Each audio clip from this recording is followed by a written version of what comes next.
में होटल आ गया। तभी उस रिक्शे वाले की आवाज से मेरी तंद्रा टूटी। सर सर कहाँ खो गए सर? सच बताऊं तो उतने से टाइम में मैं अपनी स्वप्न सुंदरी के साथ एक रोमांटिक डांस तो कर ही चुका था। अब क्या करूं? मैं भी तो इंसान ही हूं ना। कुछ सोचकर मैं मन ही मन मुस्कुरा उठा। रिक्शे वाला मुझे देखकर ऐसे चकित हो रहा था जैसे मैं कोई पागल हूं जो अपनी ही दुनिया में खोया हुआ रहता है। खैर, मुझे उससे क्या करना? मुझे तो बस उससे ही मतलब था, जिसको देखने के बाद आज मैं ऊपर आसमान नीचे वाली फीलिंग आ रही थी। जिसके को मैं मन ही मन अपना मान चुका था, उसका अता पता तक नहीं था कि वो कौन थी। ऊपर की जेब में पहले से पड़े हुए रुपयों से मैंने रिक्शा का किराया चुकाया और बाकी के पैसे उसे रखने को बोला और होटल की ओर चल दिया। मैंने अपने होटल रूम में शिफ्ट किया। मुझे काफ़ी थकान हो गई थी तो मैंने नहाने का फैसला किया। हालांकि थोड़ी ठंड थी पर मैं नहाने चला गया। नहाते वक्त भी बस मुझे बार बार उसका ही ख्याल आ रहा था और आंखों के सामने उसकी उदास आंखें बार बार दस्तक दे रही थी। पता नहीं क्या था, उसकी आंखों में न जाने क्या कहना चाहती थी। नहाकर सोचा क्यों ना चाय पी ली जाए। कमरे में चाय पीने की जगह मैंने रेस्तरां में जाना ज्यादा सही समझा। मैं थोड़ा मिलनसार आदमी हूं और लोगों से बातचीत करने में यकीन रखता हूं। नई जगह, नए लोग और नए अनुभव मुझे बहुत पसंद है। इन सब में आपको ये तो बताना भूल ही गया कि मैं यहाँ कंपनी के एक प्रोजेक्ट की वजह से आया हुआ था और अभी फिलहाल तो मुझे यहाँ लंबे समय तक रुकने के निर्देश थे। खैर, मैं नीचे रेस्टोरेंट में पहुंच गया और चाय का ऑर्डर दे दिया। रेस्टोरेंट में ज्यादा भीड़ नहीं थी तो मैं वहां फ्री बैठे वेटर से मूड मारने लग गया। बातों बातों में उसने बताया कि बस स्टैंड यहां से ज्यादा दूर नहीं है। रिक्शा वाला अपना बिल बनाने के लिए ही आपको घुमा कर लाया था। मैंने मन ही मन उस रिक्शा वाले को गाली दी, पर फिर सोचा कि चलो अच्छा है, उसकी वजह से ही मैं सपने में ही सही अपनी स्वप्न सुंदरी के साथ रोमांटिक डांस तो कर पाया।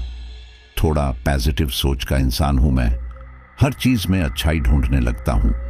चाय का बिल पे करने के लिए मैंने पर्स निकालने के लिए जेब में हाथ दिया तो पैरों के नीचे से जमीन निकल गई। मेरी हालत बिल्कुल वैसी ही हो गई जैसी आज के उस युवा की हो जाती है जो रात को तकिए के नीचे मोबाइल रखकर सोया होता है और सुबह आंख खुलने पर मोबाइल अपनी जगह पर नहीं मिलता। खैर, मेरा पर्स मुझे छोड़कर जा चुका था। उसमें सब जरूरी चीजें थी, मेरा आधार कार्ड, मेरे एटीएम और कुछ कागज। मैंने जेब में पड़े खुले पैसों से चाय का बिल चुकाया। मेरे लिए पर्स का मिलना बहुत जरूरी था।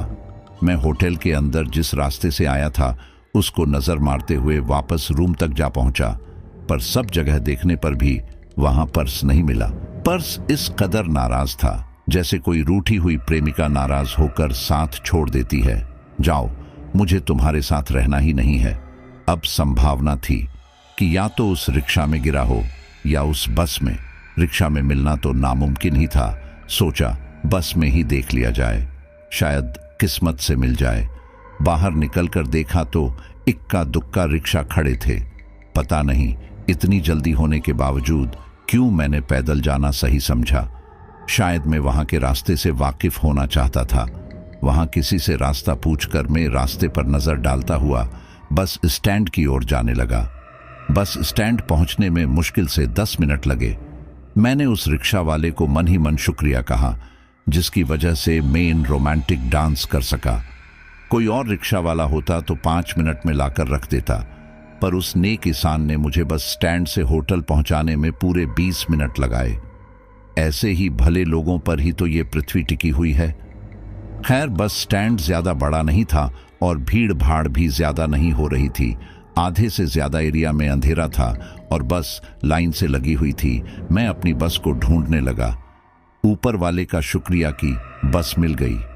बस के गेट के बाहर एक कुत्ता बैठा हुआ था, सो रहा था। मेरी आहट से उसकी नींद खुल गई।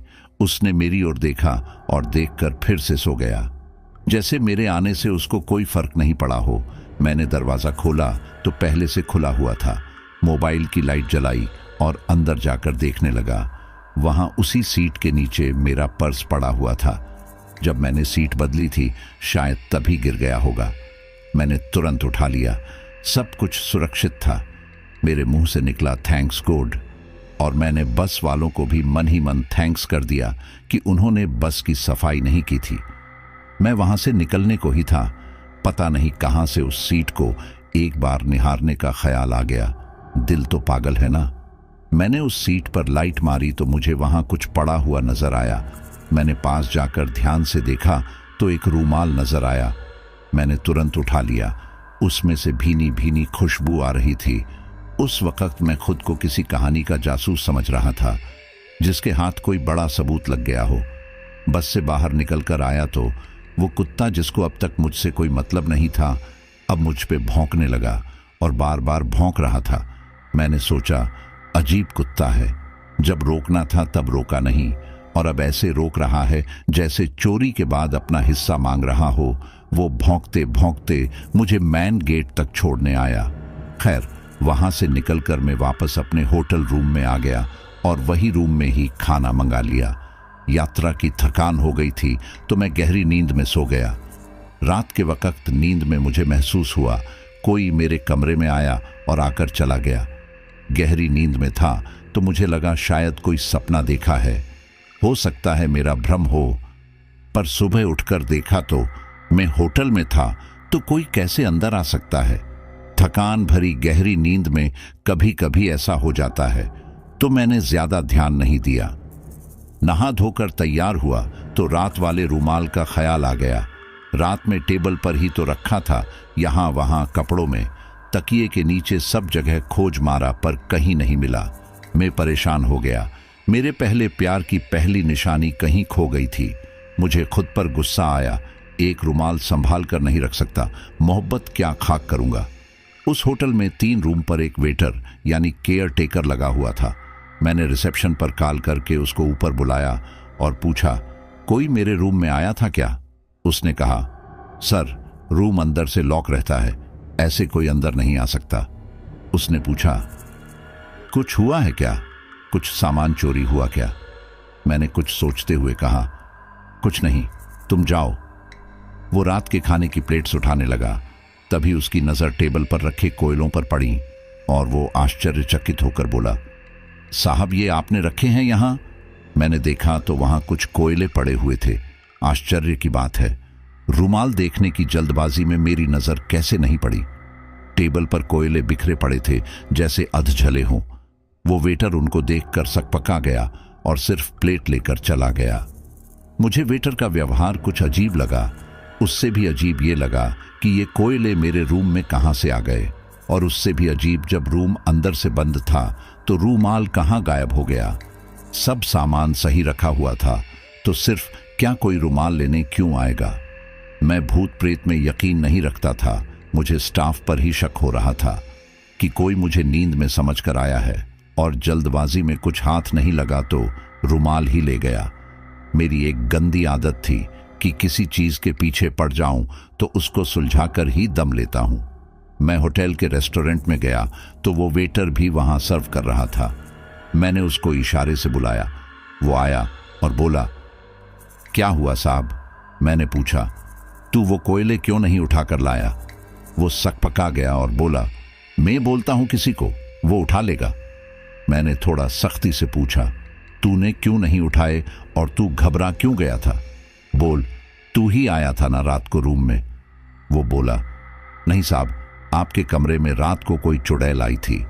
हो सकता है उसका कोई सामान गलती से आपके पास आ गया हो जिसको वो लेने आई हो। आपकी किस्मत अच्छी है साहब, आपको कोई नुकसान नहीं पहुंचाया उसने। मुझे उसकी बात सुनकर गुस्सा आ गया। एक तो चोरी, ऊपर से सीना जोरी। मैंने पूछा, तुझे कैसे पता कि रात को मेरे कमरे में चुड़ैल आई थी?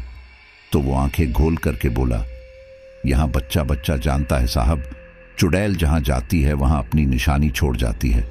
वो जले हुए कोयले उसकी निशानी है। आपके रूम से क्या गया है? मैंने उसकी बात का कोई जवाब नहीं दिया। मैंने उससे पूछा, गैलरी में सीसीटीवी कैमरे लगे हैं ना? मुझे उसकी फुटेज दिखा, वरना मैं मैनेजर से तेरी शिकायत करता हूं। ये सुनकर वो घबरा गया और इस बात के लिए राजी हो गया।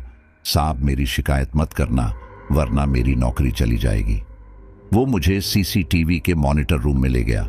वहां मौजूद आदमी ने मुझे सीसीटीवी फुटेज दिखाई तो मेरा मुंह खुला का खुला रह गया।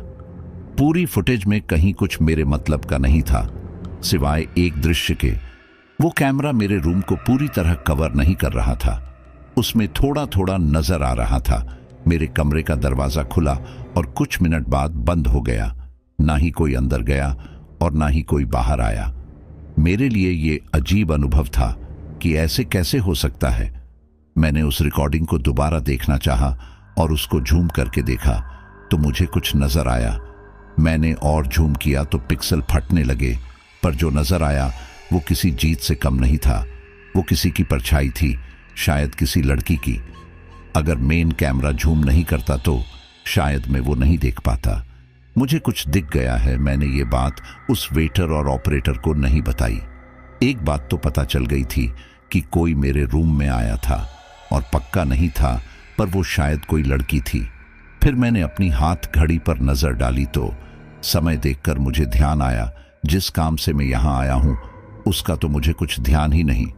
बाहर से रिक्शा पकड़कर मैं कंपनी के ऑफिस चला गया। वहां दिन भर मीटिंग्स का दौर चला, पर मेरा सारा ध्यान कल रात की उस घटना पर ही था। ऑफिस से शाम 4 बजे फ्री हो गया और वापस जाने लगा। दिमाग सारी कड़ियों को जोड़ने में लगा था। अगर वो रुमाल उसका था तो वो रात में लेने क्यों आई? उसको पता कैसे चला कि रुमाल मेरे पास है? ऐसा क्या था इस रुमाल में? इस पूरे झमेले में दिमाग ने काम करना ही बंद कर दिया था। करीब 15 मिनट बाद मैं होटल पहुंच गया। रूम में पहुंचा और चाय का ऑर्डर दिया। वो कोयले अभी भी वहीं पड़े हुए थे। पता नहीं क्या सोचकर मैंने उन्हें अपनी पेंट की जेब में डाल दिया। चाय पीकर दिन भर की थकान मिटाई। समय देखा तो शाम के 5 बज गए थे। दिमाग में आया थोड़ी ताजी ठंडी हवा खाई जाए। सूरज डूबने लगा था। मैं होटल के बाहर आया और किसी से कब्रिस्तान का रास्ता पूछकर पैदल ही निकल लिया। आसपास का पहाड़ी रास्ता मनमोहक लग रहा था। पता नहीं पहाड़ों से मुझे क्या लगाव है। जब भी मौका मिलता है खिंचा चला आता हूं। कभी कभी तो मुझे महसूस होता है कि पिछले जन्म में कहीं में भी किसी पहाड़ी एरिया में पैदा हुआ था। टहलते टहलते वहां कब पहुंच गया पता भी नहीं चला। वहां रोड के किनारे खड़ा हो गया। चारों ओर अजीब सी शांति छाई हुई थी। दूर दूर तक बस पहाड़ ही पहाड़ मन को सुकून दे रहे थे। वहां बोर्ड लगा हुआ था, कब्रिस्तान इधर। बोर्ड से जरा सा आगे चलकर कब्रिस्तान बना हुआ था। इतना दूर था कि आप आंखों से देख सके। पता नहीं क्या सूझा मुझे। मैंने जेब में हाथ डालकर उसको मन ही मन याद किया। अंधेरा हो गया था, पर पास ही लगे पोल पर लगे बल्ब से हल्की सी रोशनी हो रही थी और वहीं पास के एक पत्थर पर बैठ गया। तभी अचानक क्या देखता हूं कि रोड के सामने से कोई साया मेरी ओर ही चला आ रहा था और मेरे से थोड़ी दूर सामने आकर रुक गया। इतना दूर कि अंधेरे के कारण मुझे कुछ समझ नहीं आ रहा था। मैंने सोचा मैं हीरो बनकर कब्रिस्तान आ तो गया, अगर बाई चांस कोई भूत प्रेत पीछे से आ गया तो क्या होगा। ये अच्छा था, वो साया सामने से आ रहा था। वो साया मेरे इतने नजदीक आ गया कि मैं उसको देख सकता था। मैं उसकी तरफ बस देखता रह गया। वो मेरे सामने खड़ी हुई थी, मेरे सपनों की सुंदरी। मुझे एक तक निहारता देख उसने मुझे टोका, आप यहां क्या कर रहे हैं? मेरी चोरी एक बार फिर से पकड़ी गई थी, पर खुशी इस बात की थी उसने मुझे पहचान लिया था। जी वो, मैं बस ऐसे ही, मेरे मुंह से शब्द नहीं निकल रहे थे। उसने मेरी ओर देखकर कहा, बस ऐसे ही तो, इस समय तो यहां कोई नहीं आता। मैंने सोचा डायरेक्ट बात कर लेना ज्यादा अच्छा है। मैंने आत्मविश्वास से कहा, जी वो मैं आपकी तलाश में यहां आया था। उसने आश्चर्य से कहा, मेरी तलाश में? क्यों? मैंने शर्माते हुए कहा, आप बुरा ना माने तो कह दूं। और उसके जवाब का इंतजार किए बिना मैंने कहना शुरू कर दिया, वो ना उस दिन से जब से आपको देखा है तो रात को नींद नहीं है, दिन में चैन नहीं है, बस आपके बारे में ही सोचता रहता हूं और आपको ढूंढते ढूंढते यहां चला आया। उसके चेहरे पर शर्म की एक लाली सी छा गई जो अंधेरा होने के बावजूद मुझे नजर आ रही थी। वो मेरी बात पर हल्के से मुस्कुराई और फिर उसकी आंखों में वही उदासी छा गई। उसने कहा, देखने में तो बड़े शरीफ और मासूम लगते हो। अच्छा लगता है क्या किसी लड़की को घूरना और उसका पीछा करना? मैं वैसी लड़की नहीं हूं, तुम अपने लिए कोई और ढूंढो। मुझसे जितना दूर रहोगे उतना ही अच्छा रहेगा तुम्हारी जिंदगी के लिए। इतना कहकर वहां से वो कब्रिस्तान के अंदर जाने लगी। मैंने पूछा, यहां कहां जा रही हो? मेरी ओर हंसकर देखा और बोली, घर और कहां। उसकी स्माइल देखकर एक बार को दिल डर से धक्का कर गया। इसका घर कब्रिस्तान में है। अचानक से वहां पोल पर लगा वहां नाम मात्र का बल्ब अपने आप बुझ गया। शायद लाइट चली गई थी और कुछ 10 सेकंड बाद ही बल्ब जल गया। पर वो अपनी जगह नहीं थी। मैंने उसको आवाज दी, पर मेरी आवाज का कोई जवाब नहीं आया। मेरी हिम्मत जवाब दे रही थी। डर तो लग ही रहा था और अंधेरा भी हो गया था। मैंने उस वक्त वापस जाना ही ठीक समझा। मैं होटल तो वापस आ गया था, पर मन उसी सब में अटका हुआ था। अगर वो भूत थी तो इंसानों जैसे बात क्यों कर रही थी? और इंसान थी तो वहां कब्रिस्तान में क्या कर रही थी? अगर मैं उसको पसंद नहीं था तो उसने मुझे पहचान कैसे लिया और मुझे कोई नुकसान क्यों नहीं पहुंचाया? पर उसने मुझे दूर रहने की धमकी या सलाह, जो भी समझो, दे दी थी। उसकी आंखें जो कह रही थीं वो कुछ और था और उसकी जुबान कुछ और कह रही थी। मेरा दिल ये मानने को तैयार ही नहीं था कि वो मुझसे प्यार नहीं करती, पर उसकी आंखों की उदासी कुछ और ही बयां कर रही थी। कुछ तो बड़ी गड़बड़ थी। मैंने जेब में हाथ डाला तो मेरे प्यार की दूसरी निशानी, वो कोयले, अब तक मेरी जेब में थे।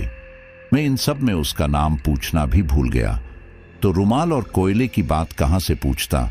लोगों के प्यार की निशानी गुलाब का फूल होता है और हमारी किस्मत में कोयले। उसका मासूम चेहरा और आंखों में उदासी बार बार मेरी आंखों के सामने आ रहे थे कि शायद वो किसी मुसीबत में है।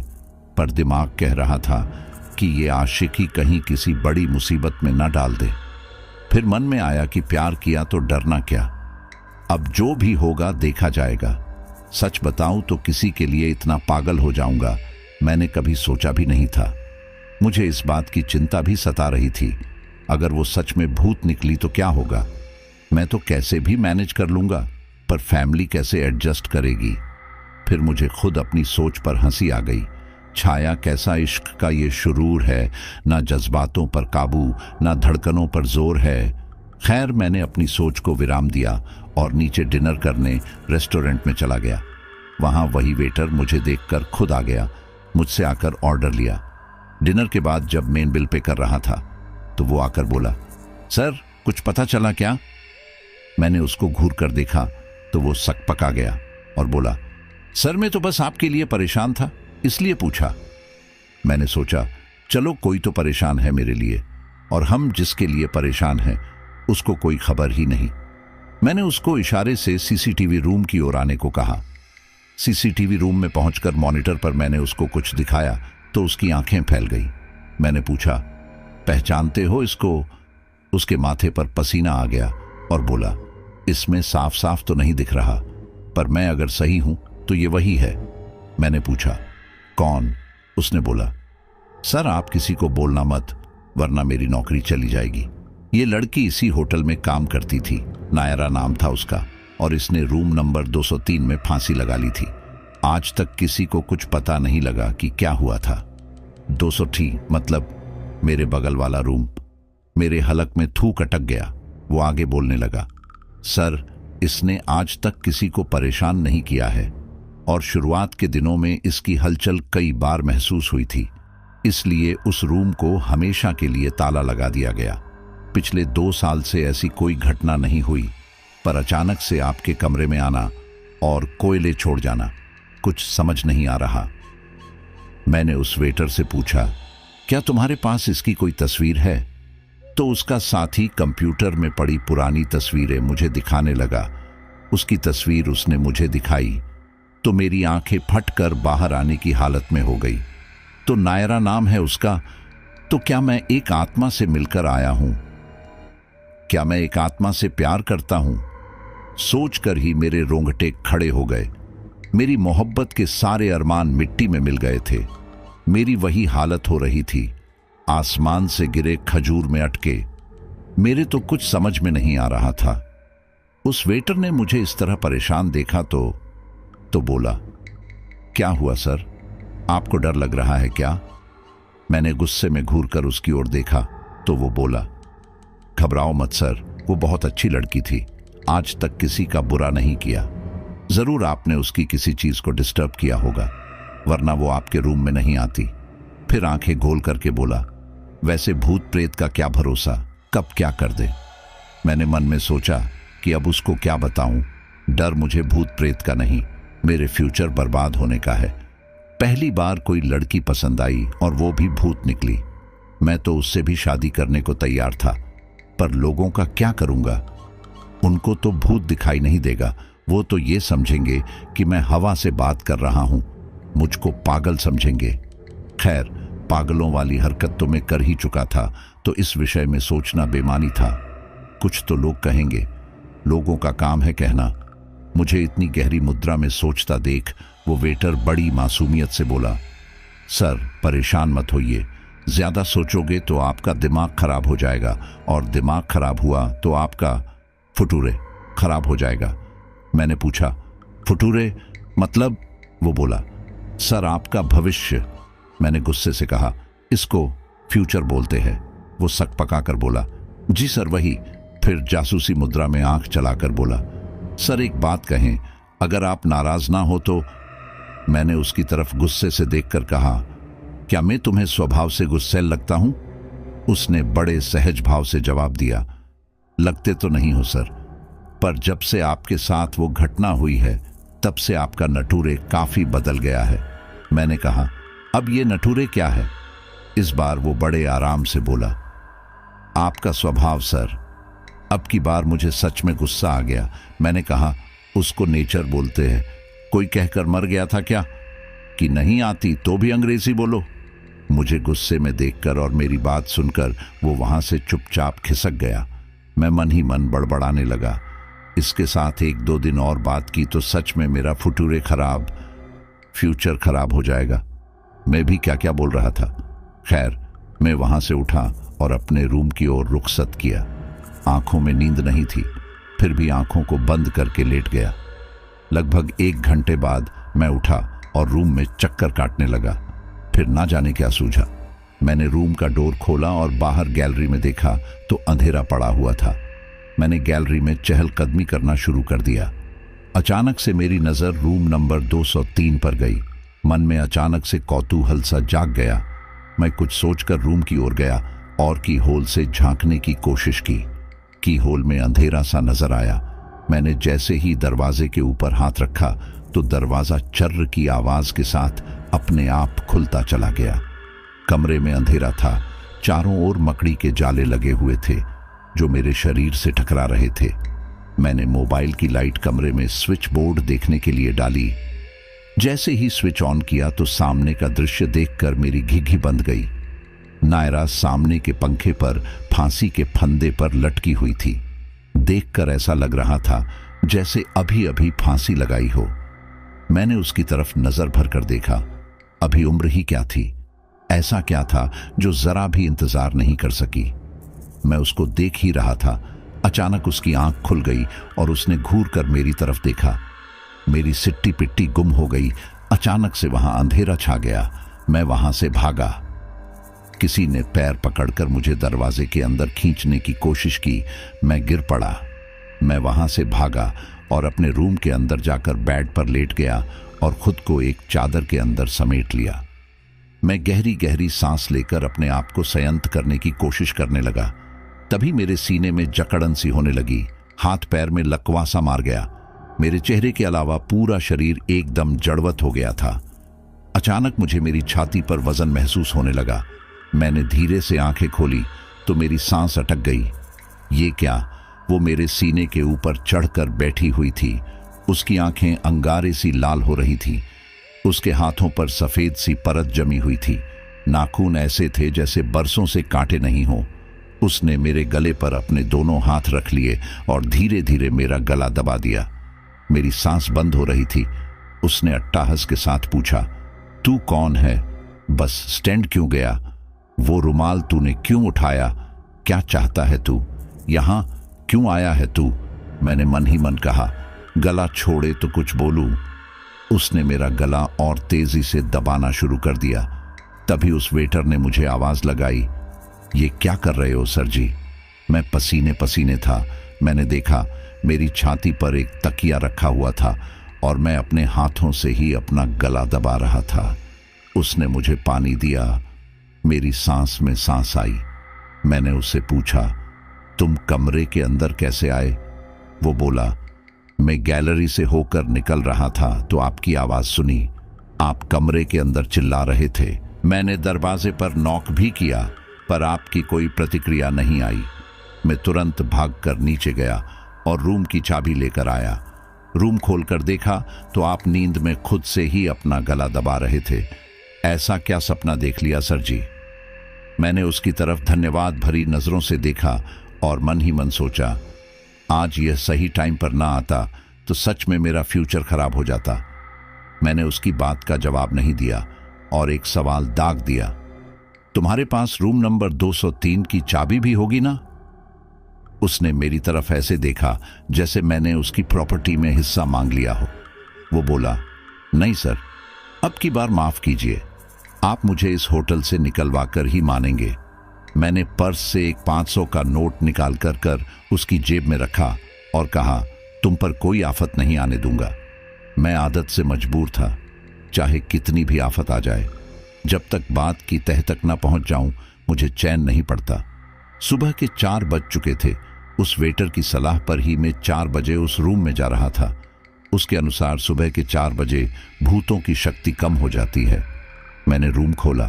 अंदर मकड़ी के जाले लगे हुए थे जो मेरे चेहरे से टकरा रहे थे। मैंने मोबाइल की लाइट जलाई और स्विच बोर्ड से लाइट ऑन की। कमरे में अजीब सी शांति थी। मैंने छत की ओर देखा तो वहां पंखा लटक रहा था। अचानक मेरी नजर वहां की दीवारों पर पड़ी। उन दीवारों पर अजीब अजीब से मंत्र लिखे हुए थे। अजीब अजीब सी डरावनी किसी राक्षस की जैसी तस्वीर बनी हुई थी। वहां लाल रंग से कुछ लिखा हुआ था, मुझे बचा लो, ये मुझे मार डालेंगे, मुझे बचा लो, ये मुझे अपने साथ ले जाएंगे। मैंने मोबाइल से दीवार पर बनी सभी चीजों का फोटो खींच लिया और कमरे से बाहर आ गया। मामला अब भी मेरी समझ से बाहर था। बस इतना समझ आ रहा था कि कोई बहुत बड़ी गड़बड़ थी। सुबह नहा धोकर मैं उस वेटर के पास गया और बोला, मुझे नायरा की कब्र पर ले चलो। उसने मुझे ऐसे देखा जैसे मैंने सुबह सुबह ही लगा ली हो। पहले तो उसके चेहरे पर ना के भाव आए, पर फिर न जाने क्या सोचकर वो राजी हो गया। वो मुझे उसी कब्रिस्तान में ले गया जहां मैं पहले भी जा चुका था। उसने मुझे नायरा की कब्र के आगे लाकर खड़ा कर दिया। मैंने वहां उसकी कब्र पर देखा, लिखा हुआ था, नायरा परेरा, जन्म 20 मार्च 1989, मृत्यु 20 मार्च 2016। उसकी कब्र पर फूल चढ़े हुए थे। देखकर लग रहा था कल के चढ़े हुए फूल थे। मेरे दिमाग की नसें ढीली हो गई थीं। कुछ भी समझ के बाहर था। क्या वो रोज खुद की कब्र पर फूल चढ़ा रही है या कोई और चढ़ाने आता है? कब्रिस्तान उसका घर। मुझे कुछ समझ नहीं आया तो मैं कब्रिस्तान से बाहर आ गया। वो वेटर मेरी ओर देखकर बोला, सर बुरा ना माने तो एक बात पूछें।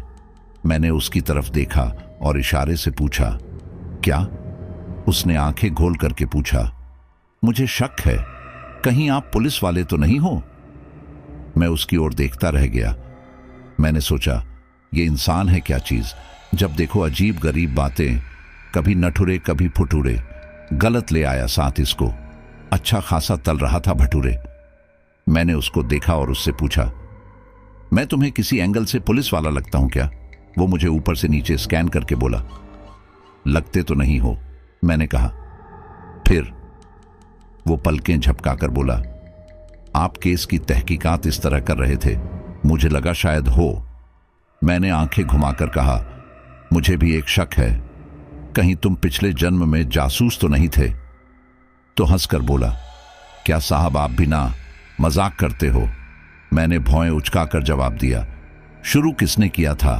तो उसने जवाब में खींसे निपोड़ दी। यहां दिमाग की बत्ती बुझ गई है और इसको कॉमेडी की पड़ी है। खैर, मैंने उसको दान दक्षिणा देकर वहां से रुखसत कर दिया। मैंने सोचा क्यों ना इसके घर यानी कब्रिस्तान के आसपास की पड़ताल की जाए, शायद यहीं कोई सुराग मिल जाए। क्या करे, दिल है कि मानता नहीं। मैंने कब्रिस्तान का बारीकी से परीक्षण करना शुरू किया। आसपास ऐसा कुछ नजर नहीं आया जिससे कोई सुराग लगता। एक चीज मैंने महसूस की, कब्रिस्तान के अंत में बाउंड्री वॉल टूटी हुई थी और वहां घास लगी हुई थी। वो भी आसपास की घास से थोड़ी हल्की थी, जैसे किसी घास पर रोज चलते हैं और रास्ता बन जाता है, बिल्कुल उसी तरह। मैंने उस रास्ते पर चलना शुरू किया और टूटी हुई वॉल को पार करके आगे निकल गया। अच्छा खासा रास्ता था निकलने के लिए। मैं आगे बढ़ने लगा। चारों ओर हरियाली और झाड़ियां लगी हुई थी। मैं थोड़ा आगे बढ़ा तो वहां एक पुराना सा मकान बना हुआ था। ज्यादा बड़ा भी नहीं था, शायद अंदर 2-3 कमरे होंगे। बाहर छोटा सा गार्डन बना हुआ था। मकान को देखकर लगता नहीं था इसमें कोई रहता भी होगा। दीवारें बेरंगी हो रखी थी। पूरे मकान पर सफेद पपड़ी चिपकी हुई थी। गेट के ऊपर मकड़ियों के जाले लगे हुए थे। गार्डन के बाहर एक लोहे का काले रंग का छोटा गेट लगा था। गार्डन बस नाम का था, वरना पूरे गार्डन में मनहूसियत सी छाई हुई थी, जैसे बरसों से उस जमीन पर पानी की एक बूंद नहीं गिरी हो। मुझे अजीब लगा, कोई अगर ना भी डाले तो भी पहाड़ी इलाकों में बारिश का पानी आ ही जाता है। पता नहीं क्या था, उस घर को देखकर अजीब सी नेगेटिव सी फीलिंग आ रही थी। मैं उस घर को देखने में खो ही गया था। तभी अचानक से किसी ने मेरी पीठ पर हाथ रखा। मैं अचानक हाथ रखने से डर गया। मैंने पलटकर पीछे देखा तो एक बुढ़िया खड़ी हुई थी, एकदम झुकी हुई सी। वो बेंत के सहारे चल रही थी। मुझे देखकर आंखों को गोल करके बोली, चला जा यहां से, वो तुझे मार डालेगी। यहां मरने क्यों चला आया है? और फिर कहकर हंसने लगी। फिर मकान की ओर उंगली करके बोली, वो सबको मार डालेगी, किसी को नहीं छोड़ेगी, तुझे भी नहीं छोड़ेगी।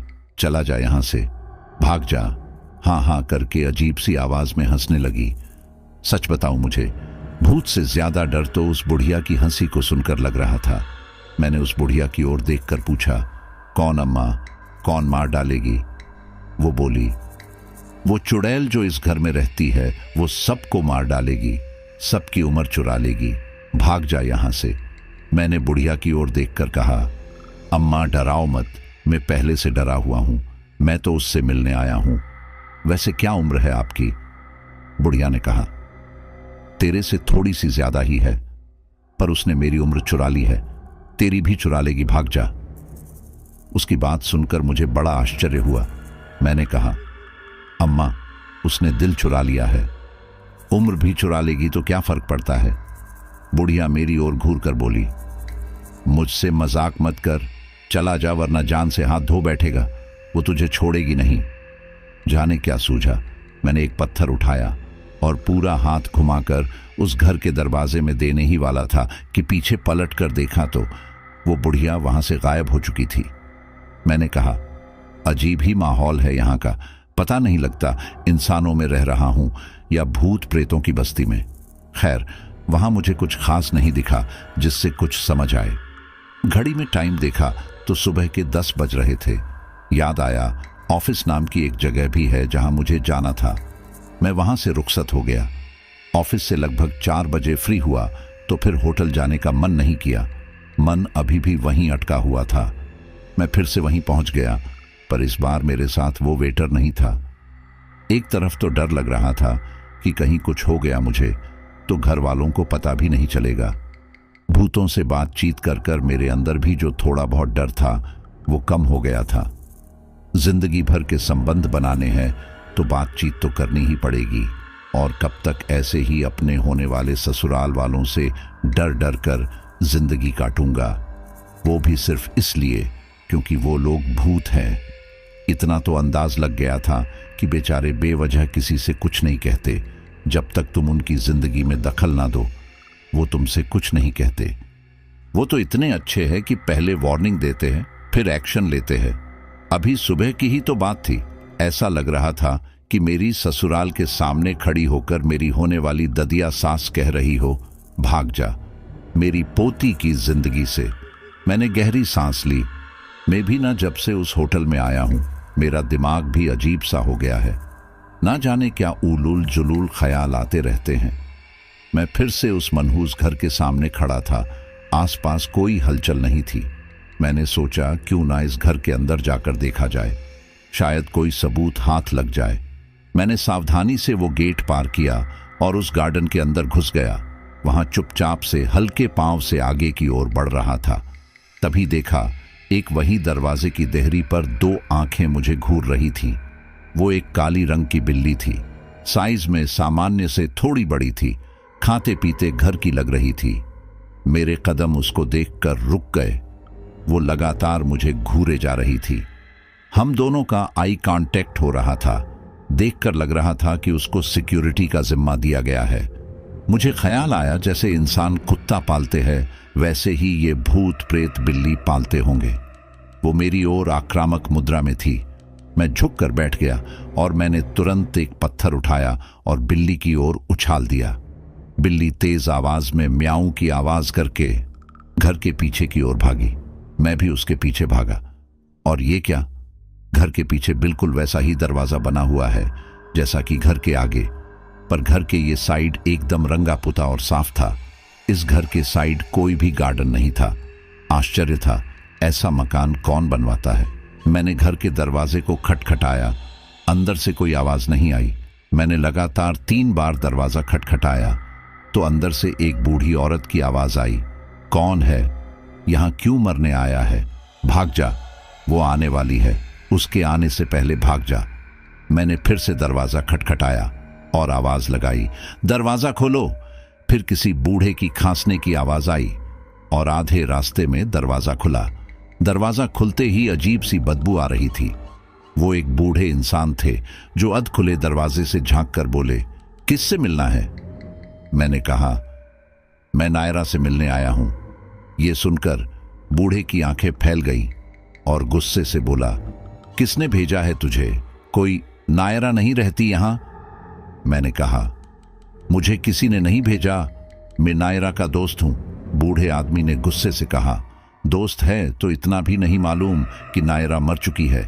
मैंने आश्चर्य से कहा, ऐसा कैसे हो सकता है। मैंने झूठ का एक जाल फेंका, शायद बूढ़ा उसमें फंस जाए। बूढ़े ने कहा, तुमने जिसे देखा होगा वो नायरा की आत्मा होगी। उसकी आत्मा एक चुड़ैल में परिवर्तित हो गई। तुम्हें सलाह है कि उससे दूर ही रहना और इस बारे में किसी से भी जिक्र मत करना। उसको जरा भी भनक लगी तो। मैंने कहा, अभी कुछ दिन पहले तो मैंने उसको इसी ओर आते देखा था। मैंने उसको आवाज लगाई पर उसने कोई जवाब नहीं दिया। वो इसी ओर आई थी तो मैं भी इसी ओर आ गया उसको ढूंढते ढूंढते। यहां बस यही मकान बना था तो लगा इसमें पूछ लूं। उस बूढ़े ने घर के अंदर नजर डाली, शायद उस बुढ़िया की ओर देखा और फिर बोले, हम उसके चाचा चाची हैं। नायरा ने आत्महत्या कर ली थी। वो काला जादू करती थी और एक दिन उसका जादू उल्टा पड़ गया और उसने फांसी लगा ली। तुम्हारा भी वही हाल करेगी जो उसने हमारा किया है। उसने हम पर कब्जा कर रखा है। हमारी उम्र उतनी नहीं है जितनी लग रही है। वो धीरे धीरे हमारी उम्र चूस रही है। उसने तुमसे हमें बात करते देख लिया तो वो तुम्हें भी नहीं छोड़ेंगी। ये कहकर उसने दरवाजा पूरा खोल दिया। नजर सामने गई तो देखा कि दीवार पर लगभग 40-45 वर्ष की उम्र के जोड़े की एक तस्वीर लगी थी। पास की दीवार पर नायरा की एक तस्वीर लगी थी जिस पर माला चढ़ी हुई थी। मेरी नजर नीचे गई तो वो बिल्ली उसके नीचे फर्श पर बैठी थी और मुझे घूर रही थी। मैंने उस बिल्ली को मुस्कुराकर देखा और फिर टफ लुक दिया और मन ही मन बोला, अपने आप को बड़ी सुपरमैन बन रही है। अपने घर में तो बिल्ली भी शेर होती है। शायद उस बिल्ली ने मेरे मन की बात सुन ली और मेरी ओर देखकर बोली, म्याऊं। मैंने अपनी नजरें उस पर से हटा ली। वहां दीवार के सहारे लगी कुर्सी पर एक झुकी हुई औरत घूंघट डालकर बैठी थी। उसने अपना घूंघट ऊपर किया और मेरी ओर गुस्से से देखा और बोली, तुझे बोला था भाग जा, तू नहीं गया, अब तू भी मरेगा। उसने जिस तरह से कहा कोई भी होता डर जाता। मेरे मुंह से निकला, जिन्हें मैं ददिया सांस समझ रहा था वो तो होने वाली चचिया सांस निकली। ये भी कोई उम्र थी उनकी बूढ़ा होने की। मैं भी ना कितनी भी सीरियस कंडीशन में हूं पर कॉमेडी की आदत नहीं जाती। मैंने कहा, अच्छा जी, आप उस चुड़ैल को बिल्कुल भी मत बोलना मैं आया था। मैं तो घूमने आया हुआ था, तो बस गलती से यहां आ गया और अब मैं जा रहा हूं। मैंने ना कुछ देखा और ना कुछ सुना है। मैंने यह सब इस तरह से कहा जैसे मैं बहुत डर गया हूं। उस बूढ़े की आंखों में अजीब सी चमक उभरी और उसने कहा, भाग जाओ, वो थोड़ी देर में आने ही वाली है और इस बात का जिक्र अपने मन में भी मत करना, वरना लेने के देने पड़ जाएंगे। ये कहकर उसने गेट बंद कर दिया। मैं वहां से ऐसे भागा जैसे मेरी ट्रेन छूट रही हो।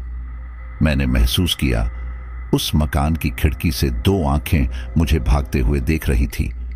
मैं वहां से सीधे होटल चला गया। वहां जाकर रूम में ही चाय मंगाई और बैठकर सारी कड़ियों को जोड़ने लगा।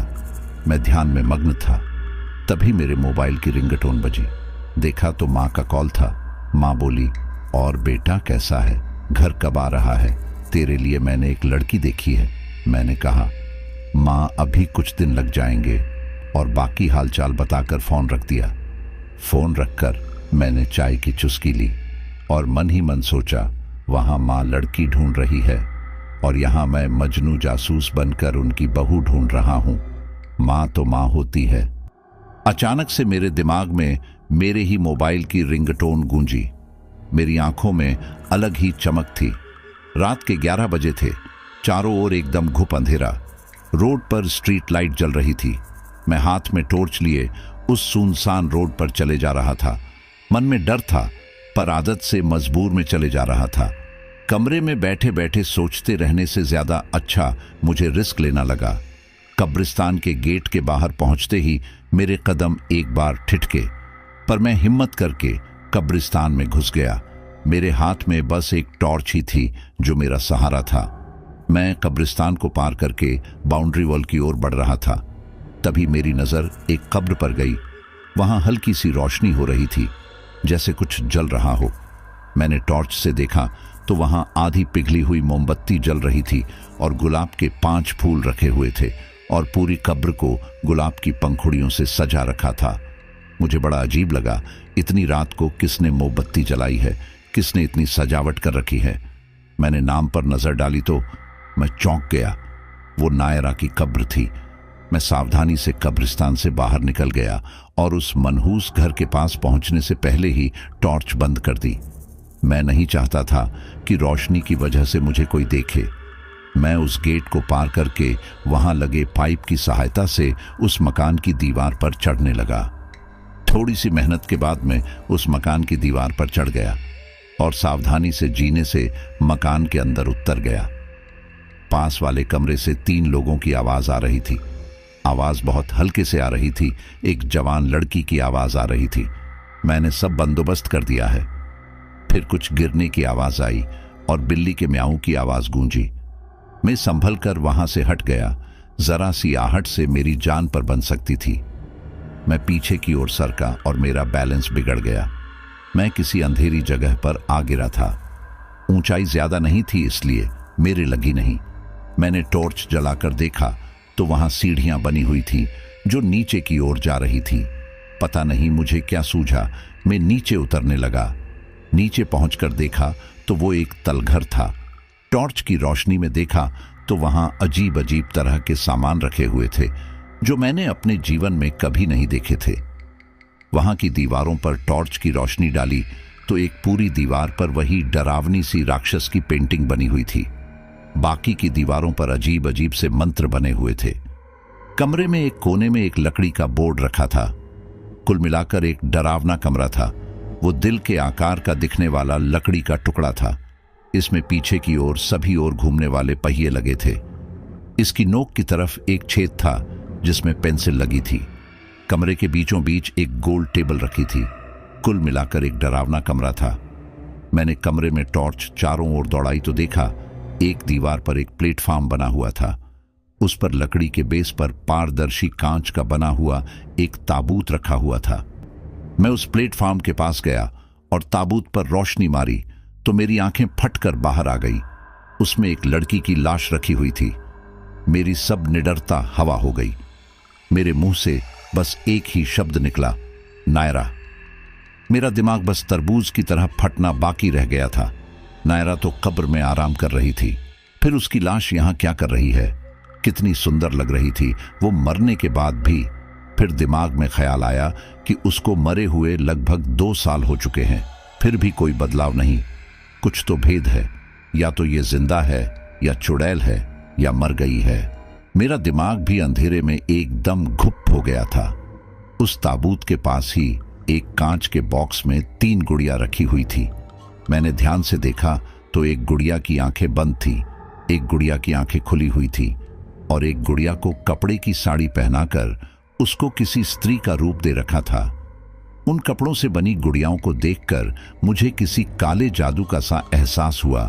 किसी मूवी में देखा था कि बूढ़ू नाम का एक काला जादू होता है, जिसमें जिस पर जादू करना होता है उसकी गुड़िया बना देते हैं और उसकी जान गुड़िया में डालकर उस इंसान को अपने बस में कर लेते हैं।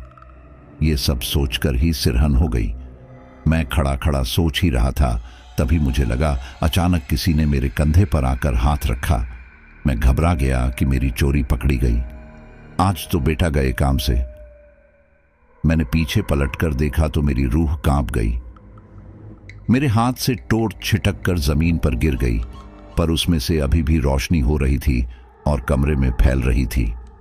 नायरा बिल्कुल मेरे पीछे खड़ी हुई थी। मैं उछलकर एकदम उससे दूर खड़ा हो गया। मैं जोर से चिल्लाया, पर यह क्या? मेरे गले ने मेरा साथ नहीं दिया। मेरी आवाज मेरे गले में दबकर ही रह गई। मन में ही आवाज निकली, नायरा की आत्मा। वो मुझसे थोड़ा सा दूर खड़ी हुई थी। इतने दिन से मोहब्बत मोहब्बत चिल्ला रहा था, आज जब मोहब्बत सामने आई तो आवाज बंद हो गई। ऐसा ही होता है मोहब्बत में, जिन्होंने की होगी उन्हें अच्छे पता होगा। जब सामने तुम आ जाते हो, क्या बोलिए क्या हो जाता है। वो तो अच्छा है साथ में दोस्त नहीं थे, वरना धक्का देकर बोलते जा, अकेले खड़ी है, कह दे अपने दिल की बात। मेरी सांसें अटक गई थीं। पूरी कहानी में मैंने अपने आप को हीरो बना रखा था, पर यहां आकर मेरी भी फट रही थी। वो लगातार मेरी ओर घूर रही थी और मैं डर में भी प्रेम के वशीभूत होकर उसको स्कैन किए जा रहा था। उसके बदन पर भी बिल्कुल वैसे ही कपड़े थे जैसे उस ताबूत में रखी नायरा की लाश ने पहन रखे थे। मैंने मन ही मन सोचा कि ये लड़की कितनी एडजस्टिंग है, जो इतने साल से सिर्फ एक ही ड्रेस में काम चला रही है। माना कि चुड़ैल है, पर है तो लड़की ही। 2 साल में फैशन कहां से कहां आ गया, और ये है कि तब से उसी ड्रेस में काम चला रही है। मैं उसकी सादगी का कायल हो गया। उसने मेरी ओर देखा और एक अट्टहास के साथ गुस्से से बोली, तुझे इतना मरने का शौक हो रहा कि तू यहां भी चला आया? जिंदगी प्यारी नहीं है क्या? मेरी आंखों में अपनी डरावनी आंखों को डालकर बोली, बोल क्यों आया है यहां पर? मैं घबराहट और डर के मारे हड़बड़ाने लगा। वो जी मैं। उसने मुझे घूर कर देखा और फिर डरावनी सी हंसी में अट्ठहास किया और बोली, क्या जी? राखी बंधवाने आया था क्या जी से? अब की बार मुझे गुस्सा आ गया। सब कुछ सह लूंगा, पर फीलिंग के साथ मजाक नहीं। मैं इसकी भूतिया फैमिली के संग एडजस्ट करने को तैयार हूं, और ये तो मुझे भाई जोन में रख रही है। मैंने भी सोच लिया, मर जाऊंगा, मिट जाऊंगा, पर इसका भाई नहीं बनूंगा।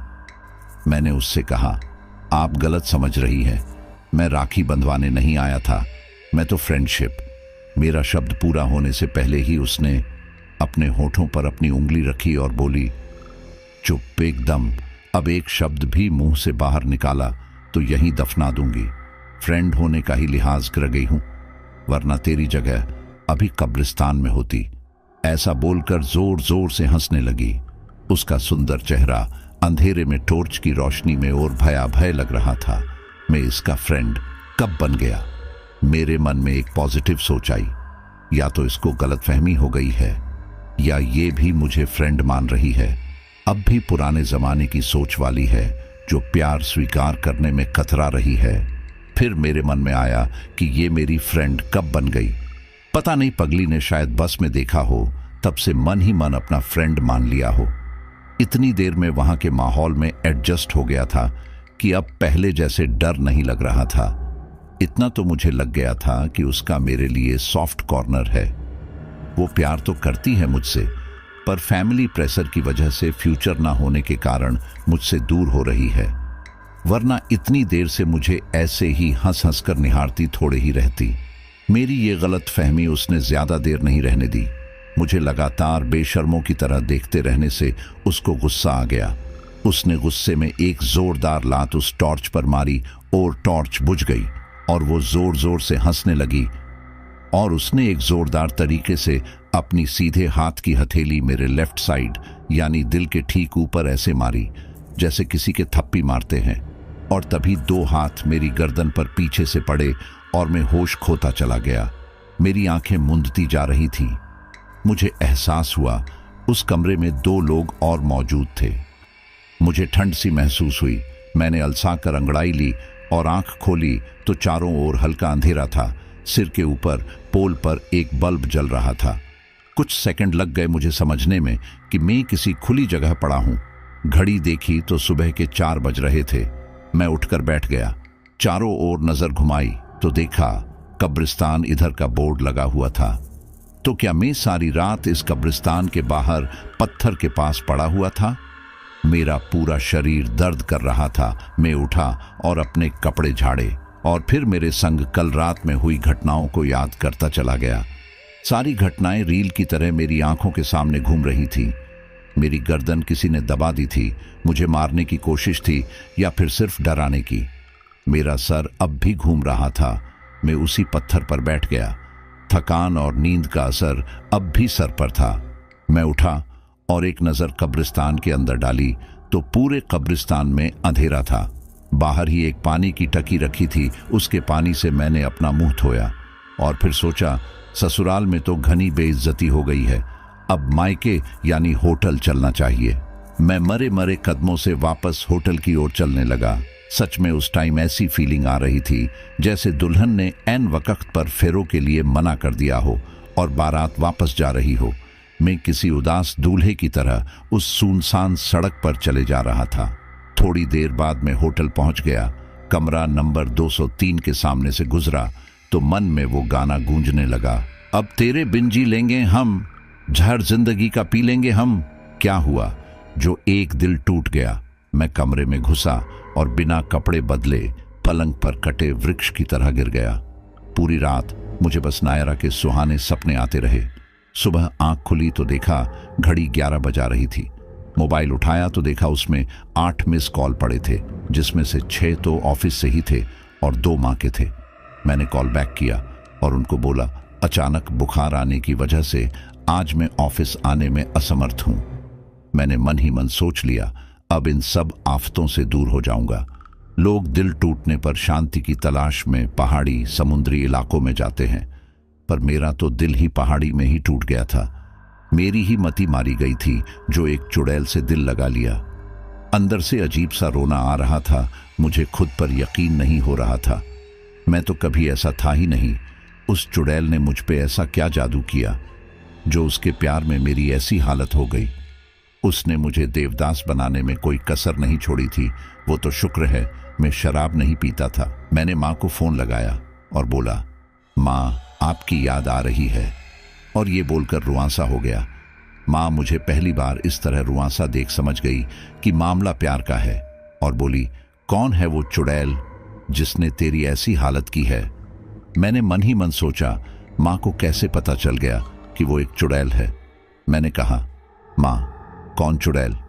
माँ बोली मेरा मतलब है कौन है वो लड़की जिसने तेरी ऐसी हालत की है। मैंने कहा कोई नहीं माँ, वो तो बस ऐसे ही घर की याद आ रही थी, इसलिए थोड़ा इमोशनल हो गया। आपसे बात हो गई, अब मैं बिल्कुल ठीक हूँ। यहाँ के काम निपटा कर अगले वीक आता हूँ और फिर तेरे लिए बहू देखने चलते हैं। मैंने झूठी मुस्कुराहट के साथ कहा। माँ ने कहा हाँ बेटा जल्दी से आ जा, तेरे लिए मैंने लड़की देख रखी है, बहुत अच्छी लड़की है। मैंने हम में जवाब दिया और फिर बात करता हूँ कहकर मैंने फोन रख दिया। मैंने कमरे में ही चाय का ऑर्डर कर दिया और मोबाइल पर ही उदासी भरे गाने लगा लिए। दिल मेरा चुराया क्यों जब ये दिल तोड़ना ही था, हमसे दिल लगाया क्यों जब यूं मुंह मोड़ना ही था। गाना पूरा खत्म भी नहीं हो पाया था, दरवाजे पर किसी ने नॉक किया। मैंने गाना बंद करके गेट खोला। वेटर था जो चाय लेकर आया था। मैं बिस्तर पर बैठे बैठे ही चाय पी रहा था। चाय में चीनी कम थी। मैं उन चाय की चुस्कियों को ही शराब के कड़वे घूंट समझकर पीने लगा और कल रात की घटनाओं को याद करने लगा। मैं अपने जीवन में यह तारीख भूल नहीं पाऊंगा, 17 मार्च 2018। मैं मन में एक पॉजिटिव सोच रख रहा था कि उसने मुझे जान से क्यों नहीं मारा।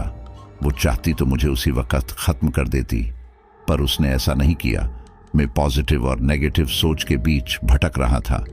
अचानक कुछ सोचकर मेरी आंखों में आंसू आ गए। बाकी सब तो ठीक था, पर उसने मेरे दिल पर अपना हाथ बुरी तरह मारा। उसको यह नहीं करना चाहिए था। मैं अपने लेफ्ट साइड यानी दिल की साइड पर हाथ रखकर सहलाने लगा। अचानक मैंने महसूस किया कि मेरी ऊपर की जेब में कोई कागज रखा हुआ था। मैंने उत्सुकतावश उस कागज को निकाला और सोचने लगा कि ये कागज मेरी जेब में कब आ गया। मैंने उस कागज को निकाला और पढ़ने लगा। उस कागज पर लिखे शब्द पढ़ते पढ़ते मेरी आंखें खुली रह गईं।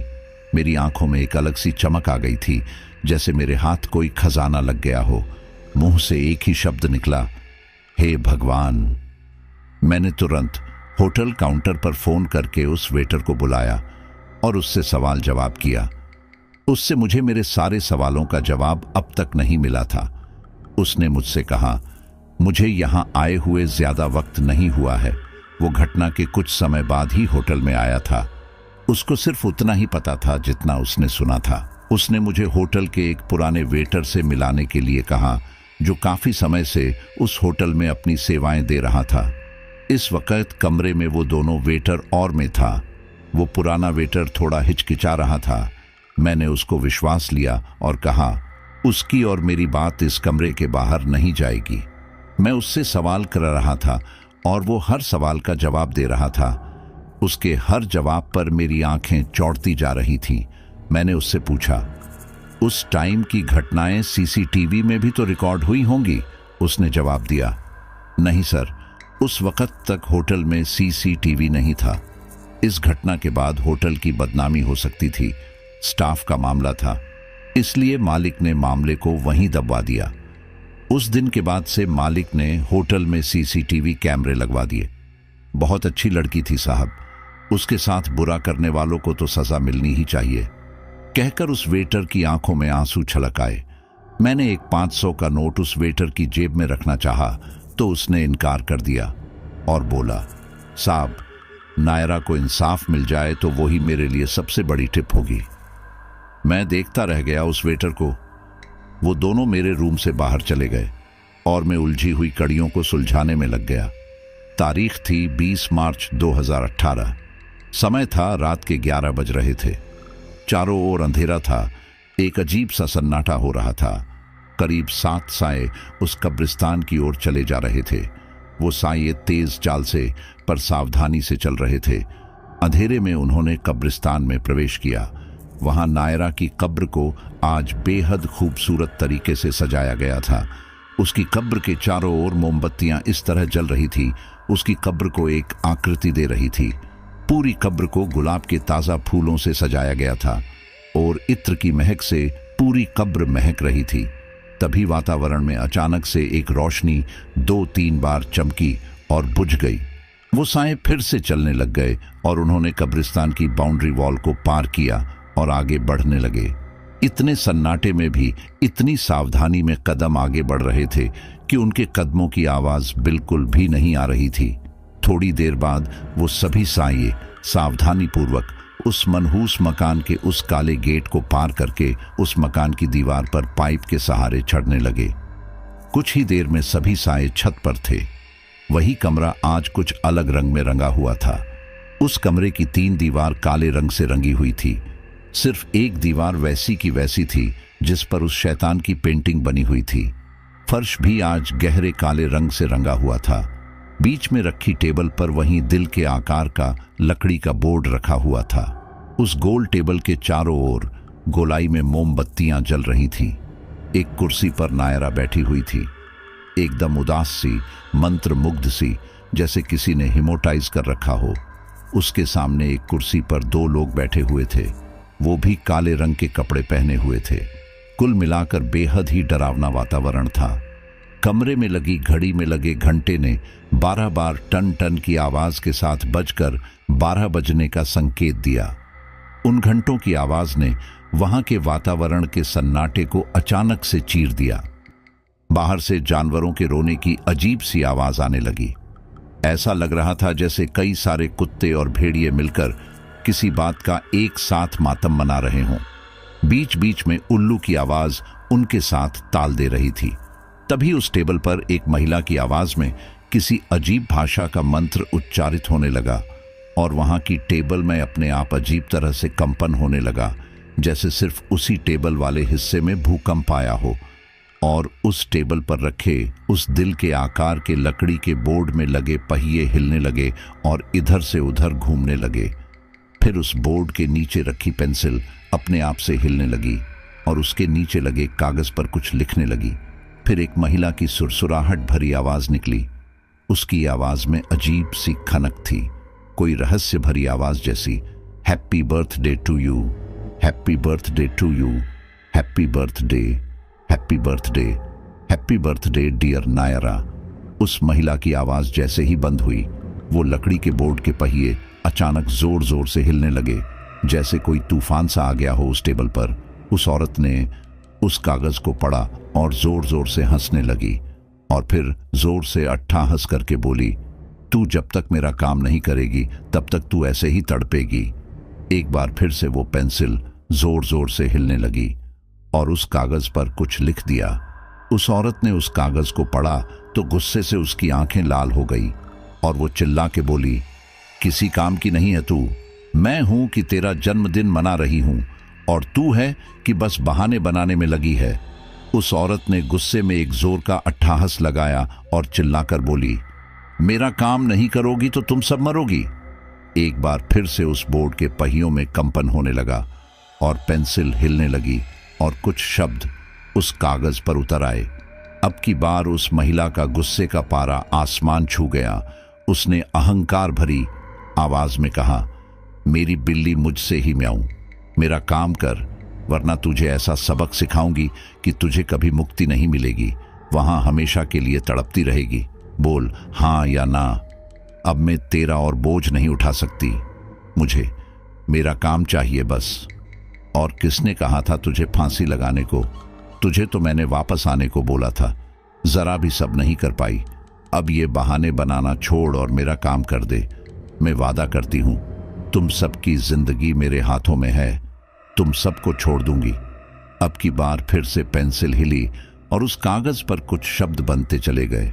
शब्द थे, आप मेरा यकीन कीजिए, ऐसा संभव नहीं है, जैसा आप समझ रही है वैसा यहां नहीं है, आपकी मंशा कभी पूरी नहीं हो पाएगी, आपका भ्रम है, प्लीज आप हम सबको छोड़ दो, मुझे मुक्ति दिला दो इस कष्ट से, मैं पल पल तड़प रही हूं।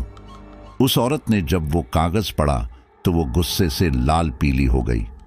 ये ऐसे नहीं मानेगी, इसको सबक सिखाना ही पड़ेगा। मेरी सालों की मेहनत का ये नतीजा तो मैं बिल्कुल नहीं होने दूंगी। उसने साथ में बैठे आदमी को इशारा किया। वो उठा और उस प्लेटफॉर्म के पास रखे कांच के बॉक्स को उठा लाया और उसने उस कांच के बॉक्स में से एक खुली आंखों वाली गुड़िया निकाली और सामने बैठी नायरा की ओर बहुत ही बहशी तरीके से देखा और एक दंत कुरेदनी के आकार की लकड़ी को उस कपड़े की गुड़िया के उल्टे हाथ पर एकदम से चुभो दिया। सामने बैठी नायरा फड़फड़ाने लगी, उसके बाएं हाथ से खून बहने लगा और वो औरत जोर जोर से हंसने लगी।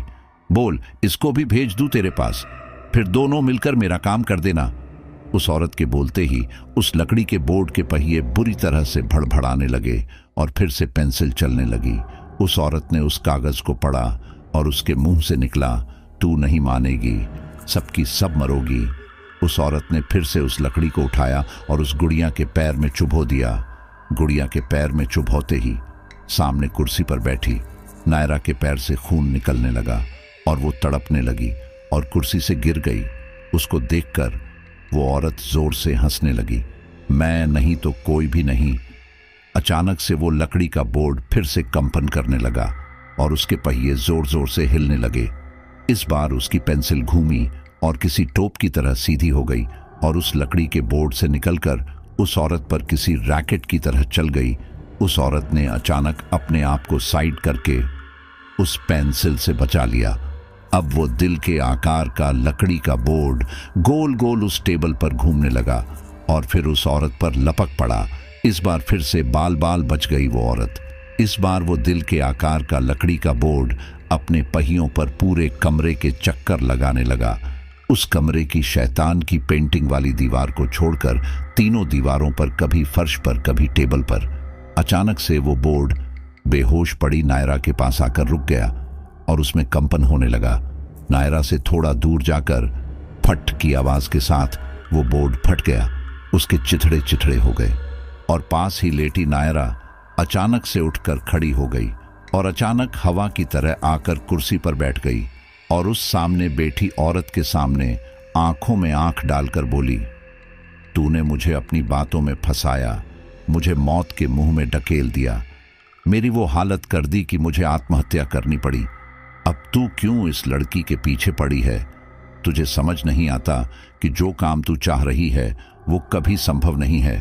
तू कब समझेंगी पागल औरत? अब भी वक्त है, संभल जा। इस लड़की को छोड़ दे और मेरे शरीर को दफनाकर मेरी आत्मा को मुक्ति दिलवा दे। शायद तेरे गुनाहों की सजा कुछ कम हो जाए। अपना ये पागलपन छोड़ दे, मान जा। इतना सुनना था कि वो औरत गुस्से से पागल हो उठी और जोर से चिल्लाई, मेरी गुलाम मुझे ही सिखा रही है। उसकी बात सुनते ही नायरा किसी जानवर की तरह हाथों और पैरों पर चलने लगी और कमरे की तीनों दीवारों पर चक्कर काटने लगी। उसके बिखरे बाल और आंख में आंसू अजीब सी कहानी कह रहे थे। वो मुंह से अजीब तरह की आवाजें निकालने लगी। फिर अचानक से वो अपने हाथों के बल खड़ी हो गई और तेजी से भागकर उस औरत के पास आई और एक जोरदार किक औरत के चेहरे पर दी। तमतमा उठी वो औरत जोर से चिल्लाकर बोली, आज इसको भी तेरे पास भेज देती हूँ, तेरे बर्थडे पर ही इसका डेथ डे मन जाएगा। ये कहकर उसने गुस्से से वहां रखी एक कुल्हाड़ी उठाई और जैसे ही वो उस लड़की को मारने को हुई वैसे ही कमरा रोशनी से नहा गया। आश्चर्य से चौंक गए वो दोनों पति पत्नी। उन्होंने सोचा भी नहीं था। उनकी एक एक हरकत पर वहां मौजूद 15 आंखों की नजर थी, 6 पुलिस वाले और एक में और एक मेरा नाइट विजन कैमरा। वहां हो रही उनकी एक एक हरकत रिकॉर्ड हो रही थी। पुलिस के ग्रुप में मौजूद एक महिला कांस्टेबल ने तुरंत जाकर उस औरत के हाथ से कुल्हाड़ी छुड़ा ली और एक थप्पड़ उसके गाल पर खींच कर दिया। अपनी मालकिन पर हमला होते देख वो काली बिल्ली उस महिला कांस्टेबल पर लपकी और अचानक ही बीच हवा से गायब हो गई। हुआ ये कि उस बिल्ली को उस लड़की के अंदर मौजूद नायरा की आत्मा ने बीच में ही पकड़ लिया और उस बिल्ली की गर्दन उसके धड़ से अलग कर दी। वो औरत और उसका पति अब पुलिस की कैद में थे। वो औरत अब भी छटपटा रही थी और वो सारा माजरा समझ गई और मेरी ओर देखकर चिल्लाकर गुस्से से बोली, तुझे तो मुझे उसी दिन खत्म कर देना चाहिए था। अब तो तू बच गया, मैं तुझे देख लूंगी। मैंने उसको कैमरा दिखाकर कहा, बोलो बोलो और बोलो चाची सासू माँ, सब रिकॉर्ड हो रहा है। अब मैं अपने होने वाले ससुराल जाऊंगा और आप इनके साथ अपने होने वाले ससुराल। तभी सबकी नजर दूर खड़ी उस लड़की नायरा पर गई। वो मेरी ओर देखकर बोली, हमारी मदद करने के लिए बेहद शुक्रिया। आज आप नहीं आते तो ये लड़की जिसे आप नायरा समझ रहे हो वो मेरी बहन लियाना है, जिसके अंदर आकर मैं नायरा आप आज लोगों से बात कर रही हूँ। ये भी आज मेरी तरह इस औरत के जाल में फंसकर मेरी ही तरह भटक रही होती। मैंने इस औरत को माँ से भी बढ़कर माना और इस औरत ने मेरी मासूमियत का फायदा उठाया। मैं इसके कहे पर चलती रही और इसके काले जादू का शिकार हो गई। इसके रोज के नए प्रयोगों का मुंह पे असर होने लगा। मेरी सामान्य जिंदगी खराब हो गई थी। मुझे दिन रात अपने आसपास घूमने वाली आत्माएं दिखने लगी थी। वो मुझे परेशान करती थी, फिर भी मैं सब सह रही थी क्योंकि मेरी बात पर कोई यकीन नहीं करता और मैं अगर घर पर बताती तो ये मेरी माँ और मेरी बहन को मारने की धमकी देती थी। इसने वुड्डू के काले जादू से मेरी बहन लियाना और मेरी माँ की जान इन सामने रखी 3 गुड़ियों में डाल दी थी और जब भी मैं इसके विरुद्ध जाने की कोशिश करती तो ये मुझे डरा देती। मैं मासूम इस चालाक औरत के आगे बेबस थी। इसकी दरिंदगी की हद तो तब हो गई जब इसने एक खौफनाक खेल रचा, मुझे मेरे जन्मदिन का झांसा देकर मेरे ऊपर प्रयोग किए। मैं बहुत खुश थी कि शायद ये सुधर गई है और मेरा जन्मदिन मना रही है, पर वो मेरी भूल थी। इसने मेरे जन्मदिन पर बहुत सारी काली शक्तियों को न्योत दिया। माहौल ऐसा हो गया कि उनको संभालना मुश्किल हो गया। इस औरत ने खुद को और अपने पति को सुरक्षा घेरे में कैद करके बचा लिया। मुझे अपनी जान बचाने के लिए वहां से भागना पड़ा। मैं कब्रिस्तान के रास्ते यहां से भाग गई। मैंने देखा वहां एक ताज़ा कब्र बनी हुई थी। बाद में मुझे पता चला कि ये सब इसकी पहले से प्लानिंग थी। उस कब्र के अंदर इसने मेरे कटे हुए बाल, नाखून और कपड़े रखे हुए थे। मैं अपनी जान बचाने के लिए वहां से भागी और जहां नौकरी करती थी उस होटल के कमरा नंबर 203 में पहुंच गई और खुद को अंदर बंद कर लिया। वहां भी उन दुष्ट आत्माओं ने मुझे नहीं छोड़ा और परेशान करने लगी। उस कमरे में एक अजीब सा वातावरण बन गया था। चारों ओर अजीब अजीब आत्माएं तैर रही थीं। मुझे उन्होंने घेर लिया और मेरा दम घुटने लगा और मैं सबसे परेशान होकर उसी कमरे में आत्महत्या कर ली। मुझे उसी कब्र में दफना दिया गया और रात को चोरी से इस औरत ने वहां से मेरी लाश चुरा ली और उस पर रसायन का लेप करके उसको ताबूत में रख दिया। जब मेरी बहन लियाना को इस बारे में पता चला तो वो यहाँ आई तो इस चालाक औरत ने उसको मेरे बारे में ये झूठ बोल दिया कि मैं जादू टोना करती थी, गलत चक्करों में पड़ गई थी और मुझसे से कोई गलती हो गई और मैंने आत्महत्या कर ली। एक दिन मेरी बहन को इस कमरे के बारे में पता चल गया तो उसने मेरी लाश इस ताबूत में रखी देखी तो इस औरत ने बोला कि इसे नायरा ने सपना दिया है कि उसकी लाश कब्र से बाहर निकाल दो, वो वापस आएगी। मेरी बहन लियाना को यकीन नहीं हुआ, फिर भी उसने इसकी बात पर यकीन किया क्योंकि मेरी जिंदगी का सवाल था। फिर एक दिन मेरी बहन ने इस औरत को इस कमरे में जादू टोना करते देख लिया तो मेरी बहन ने इस औरत से झगड़ा कर लिया। फिर ये औरत अपने असली रूप में आ गई और मेरी बहन को अपना गुलाम बना लिया और उसके ऊपर काले जादू के प्रयोग करने लगी। मेरी बहन भी इसके चंगुल में फंस चुकी थी। वो किसी से संपर्क करने की कोशिश करती तो ये इसको और माँ को बूढ़ू जादू से मारने की धमकी देती। इसकी बिल्ली हमेशा ही मेरी बहन के साथ रहती। जिस शरीर के अंदर मैं इस वक्त हूं वो मेरी बहन लियाना का है। हम दोनों की शक्ल एक जैसी है, इसलिए सभी इसको नायरा समझने लगे।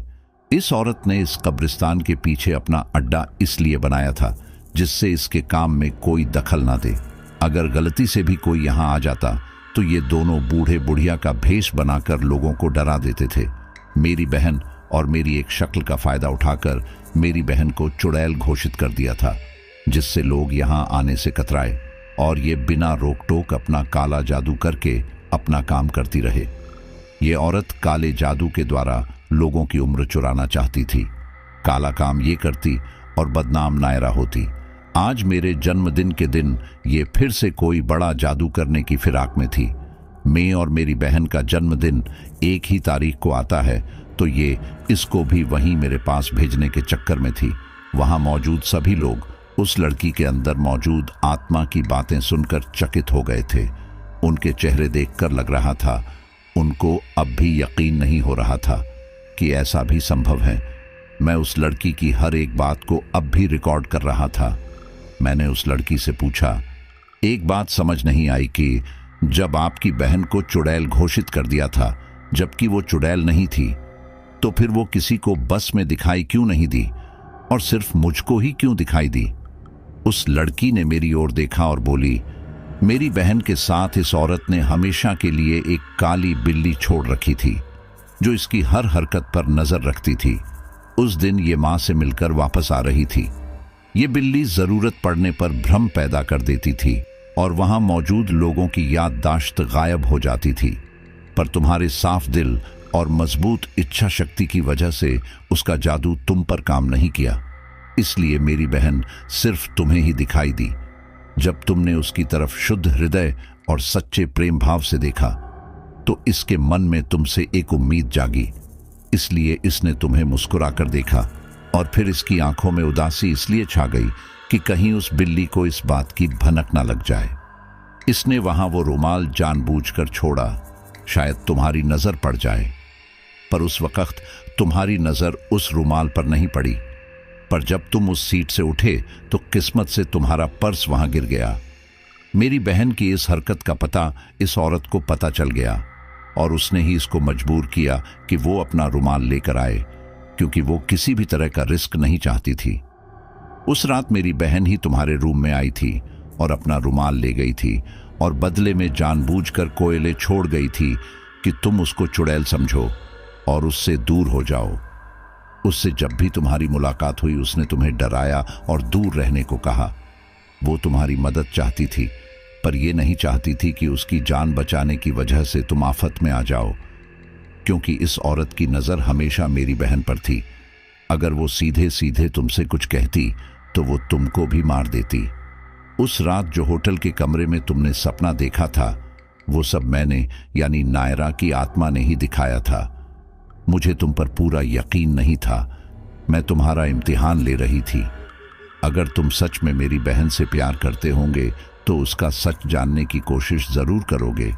तुम्हारी जगह कोई और होता तो वो उस सपने के बाद होटल छोड़कर भाग गया होता, पर तुम्हारा दिल और प्यार दोनों सच्चा था, इसलिए तुम उसकी तलाश में इस कमरे तक आ गए। उस दिन ये दोनों पति पत्नी इसी कमरे में मौजूद थे। उनको दिखाने के लिए ही मेरी बहन ने चुड़ैल बनने का नाटक किया, जिससे वो दोनों तुम्हारे साथ कुछ बुरा न कर दे। इसने दिखाने के लिए तुम्हारी छाती पर हाथ मारा और रिस्क लेते हुए वो पत्र तुम्हारी जेब में रख दिया और इस औरत आदमी को बोल दिया कि तुम नायरा के फ्रेंड हो और उसको नायरा समझकर गलती से यहाँ आ गए हो, इसलिए इसको यहाँ से जाने दो। इसलिए उसने उनके सामने तुमको बोला कि फ्रेंड हो, इसलिए तुम्हें छोड़ दिया है। उस लड़की की कहानी सुनकर सब एकदम अवाक रह गए। फिर उस लड़की ने अपना सिर झुकाया, उसकी आंखों में आंसू थे। वो मेरे पास आई और अपना हाथ मेरे हाथों में देकर बोली, तुम बहुत अच्छे इंसान हो, प्लीज मेरी बहन और माँ का ख्याल रखना, मेरे जाने का वक्त आ गया है। ऐसा बोलकर वो 2 कदम पीछे हट गई। अचानक से उस लड़की में से तेज प्रकाश निकला और एक प्रकाश पुंज वहां से बाहर की ओर जाकर आसमान में विलुप्त हो गया और वो लड़की यानी लियाना बेहोश होकर गिर गई। मैंने तुरंत उसको संभाला। पुलिस उस औरत और उसके पति को अपने साथ ले गई। अगले दिन कब्रिस्तान में मैं, मेरी माँ लियाना और लियाना की माँ खड़ी हुई थी। नायरा की लाश को दफना दिया गया था। उसकी कब्र पर सब बारी बारी से फूल चढ़ा रहे थे। तभी मुझे महसूस हुआ कोई साया मुझे छू कर गया है। मैंने देखा तो आसमान में एक साया मुस्कुराकर मुझे शुक्रिया अदा कर रहा था और आसमान में ही गायब हो गया। मैंने भी मुस्कुराकर अलविदा कह दिया। कब्रिस्तान के बाहर आकर मैंने माँ को लियाना से मिलवाया और कहा कि तू पूछ रही थी ना, मैं जिसकी वजह से उदास था, वो चुड़ैल कौन थी? यही है वो